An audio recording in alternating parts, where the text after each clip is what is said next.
Welcome to the Great Basin Smoke Dispersion Briefing for Friday, January 19th. This is Gina McGuire.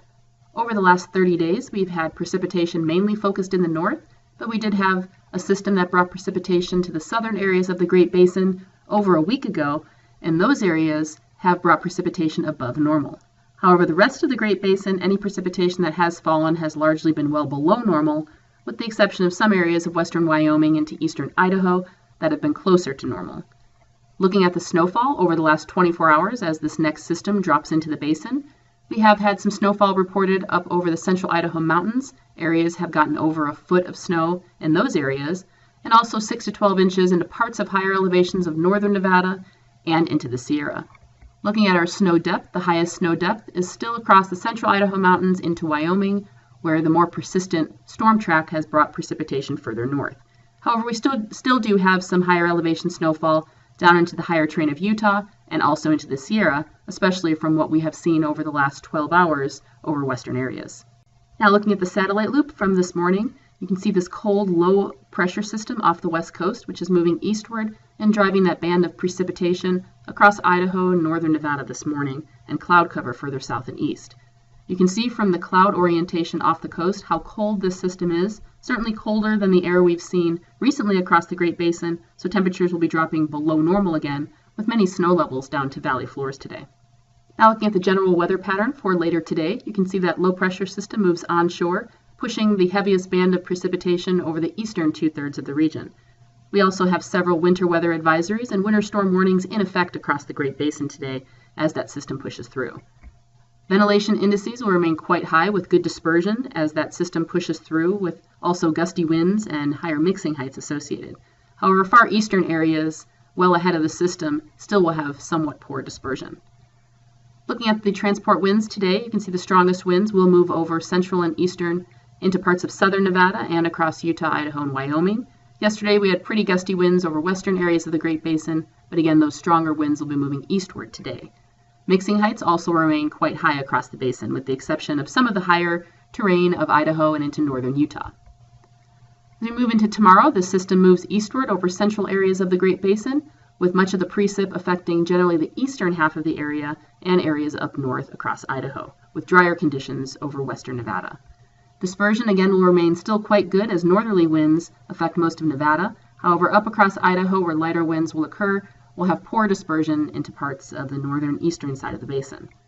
Looking at the gusty winds and transport winds on Saturday, you can see still over central parts of southern and eastern Nevada into western Utah.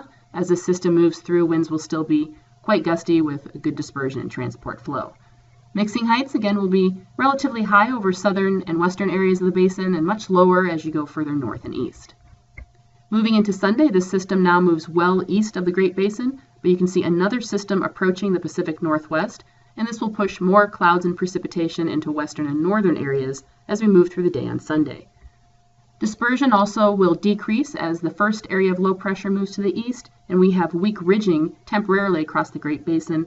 We will see lighter winds, but also poor dispersion in many areas on Sunday, with the exception of eastern and southern Utah, which is closer to that area of low pressure, and that northerly wind flow will keep dispersion higher.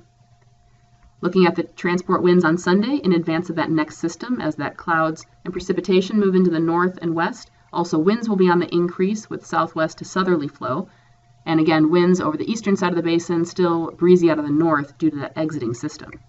Mixing heights will generally remain low to moderate across the basin with the exception of areas where the winds are higher. Mixing heights will also be a little bit higher. Looking at the forecast clearing index over the next few days, and again as those systems move through today, clearing indices will be relatively high over central and western areas of Utah both today and Saturday, and lower as you go over eastern areas today, but you'll see some improvement over the eastern half of Utah as we go through Saturday and especially Sunday as that storm moves through and the winds pick up. Looking at the forecast amount of precipitation over the next few days, and you can see the picture generally, most areas of the Great Basin will at least see some light precipitation, but the heavier amounts will be confined to eastern Nevada into Utah, especially in the higher elevations, as well as the higher elevations of Idaho and Wyoming.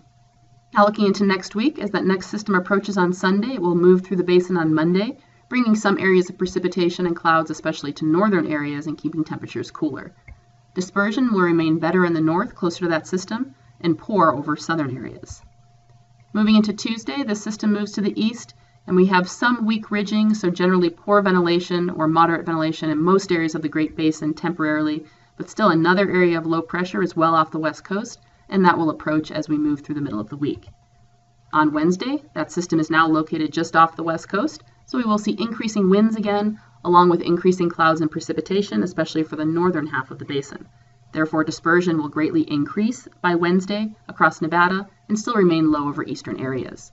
However, by Thursday, as that system now starts to push into the western half of the basin, it will push much of the precipitation over the eastern two-thirds of the area, and again, we're expecting another round of snowfall, especially in the mid to higher elevations, along with stronger winds. And again, dispersion quite good on Thursday across all areas.